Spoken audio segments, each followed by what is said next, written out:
I don't feel prepared for the menopause. It's like the last thing I'm thinking about. I do not feel prepared, no, not at all. People my age, it feels like such a long way off, even though it can happen to people around my age, so maybe I should feel a bit more prepared.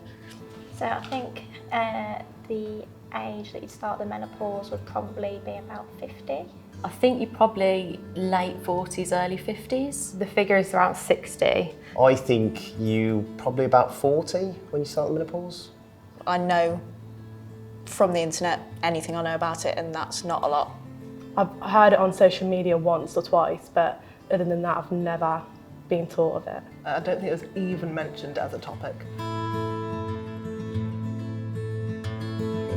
Mood swings, you just have hot flushes, tiredness. Hot flushes and like tiredness.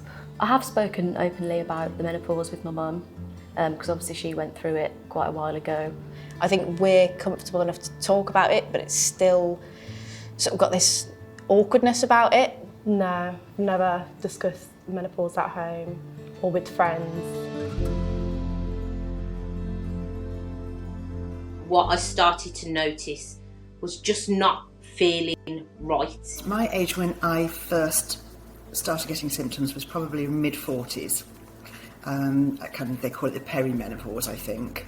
And the kind of symptoms I got were erratic periods, perhaps a bit more tearful than usual. But it wasn't, I didn't feel that I was in the proper menopause. I didn't go to the doctor and have a kind of test until I was perhaps in my early 50s. The characterising thing of the menopause for me was depression and anxiety. The biggest and least expected change was my attitude, my personality. I became unrecognisable from who I had previously been, and I didn't really think of that as a symptom not until maybe 3 years ago, so we're talking 7 years into it by that point in time. I know lots of people have trouble with knowing that they're infertile anymore and they don't feel womanly anymore and all that kind of thing. I'm not interested in that. I've got children, I'm done all with that, that's fine, but to know that I'll never get the old me back really hurts. I get quite emotional when I think about it. When I had the hysterectomy, I thought, oh, I could cope with this, sort of, this was fine, everything was fine, and then it was like overnight. It was as if I just suddenly went into the menopause overnight, and that was the worst. That was like, wow, I didn't do it gradually, if you know what I mean, because they took everything away. It was like 1 minute I was fine, and the next minute I woke up and I was a different person. Couldn't talk to her, all I could do was shout at her or scream at her, so we couldn't actually sit down and have an adult conversation because I didn't like the person I didn't like me. Sorry. I was one of those people who wore thick pyjamas to bed and a dressing gown and socks and everything, and then it slowly but surely layers went, to the point where now it's like windows open in the winter and I can't wear anything because it's just so hot all the time. It's just something completely different. The back of my knees sweating and my elbows sweating, and it's like such the most random thing, and that's how I know the difference between being hot and a hot flush. Extremity itching, which is really weird, but like just getting like prickly heat on my feet. And my mum still has hot flushes now. She still struggles. She still can't seem to fully finish the menopause. She still struggles now. I think it had more of an impact on my kids because I was a nag bag and I never wanted to be that. And they're really good boys as well, so it's not like they deserved it or anything, and they never gave me any trouble, but I looked for it and I found it. The things you expect are hot flushes and that sort of thing, and tiredness, lack of interest in sex, all that sort of thing. But the manifestation of anxiety and depression physically was sort of dry mouth, pounding heart, feeling sweaty and anxious. And I set this up to try and help raise awareness of menopause and to be able to offer women the right sort of information, but in a friendly and supportive way. One of the biggest issues we found is that women aren't getting the right advice from their doctors.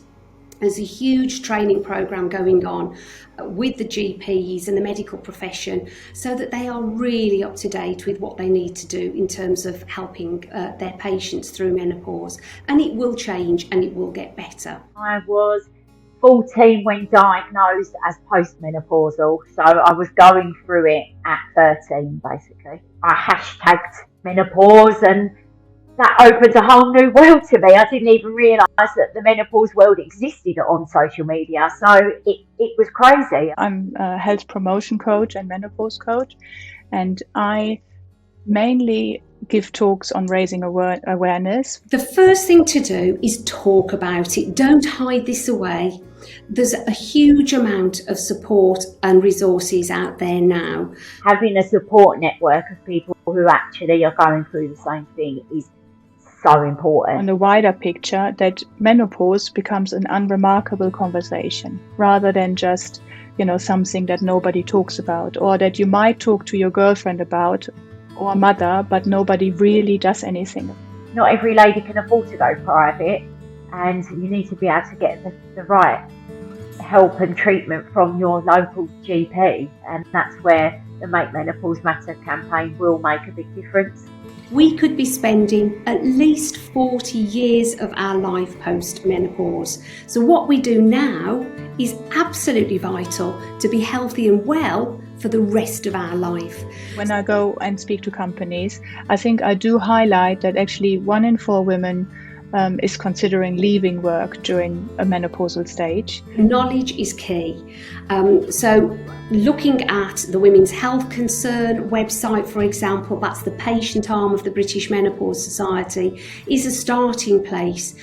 Come over to Meno Health if you want to. We've got loads of blogs and information which really are just a stepping stone to finding out more from the medical professional. There are some amazing people out there now, like Dr. Louise Newson, her My Menopause Doctor site. If you go on there and go on to resources, and then there's booklets and fact sheets as a link, you can learn so much from that. The Menopause Support Network, they've got an amazing website. There's Know Your Menopause, which is part of Positivity, I think they're called. They're great. Work that's been done with celebrities like Davina McCall, getting it on television, and we were on BBC One when they did their Wake Up to Menopause on BBC Breakfast. That's making it mainstream, and it should be, because it's going to happen to half of the population. So let's make sure everybody's talking about it, no one's embarrassed about it, and then we can really make a positive change.